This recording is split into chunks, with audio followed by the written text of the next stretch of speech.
If you're looking to bring passion to your presentations, your body will speak volumes. In fact, your body will probably say just as much as your words.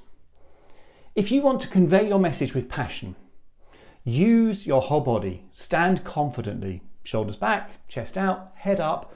Look around the room, make eye contact with people. If you are passionate, you want to connect with every individual in your audience. Use gestures that are expansive, but use gestures that are emphatic. Try not to cross anything, bring anything in, be too small.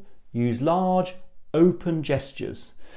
Use gestures that are effusive.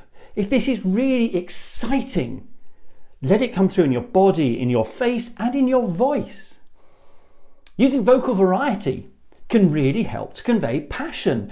A little bit of speed, bringing your voice up in the register. Excitement, passion, tends to sit a little bit higher in the voice. Now, I'm not saying that you should speak up here the whole way through your presentation, because it's really hard to listen to and it's actually quite hard on your voice.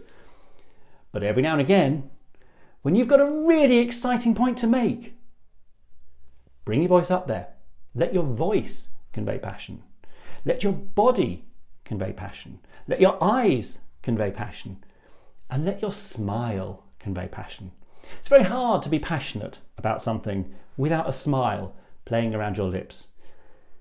If your body conveys passion, if your voice, eyes, mouth, lips, whatever, convey passion, it will lift the language and words you choose. They do work in tandem. There's no two ways about it.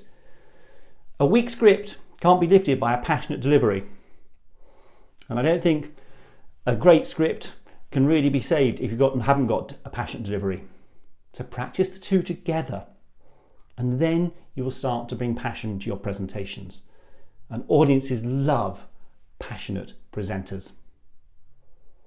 If you want more tips about bringing passion to your presentations, like and subscribe.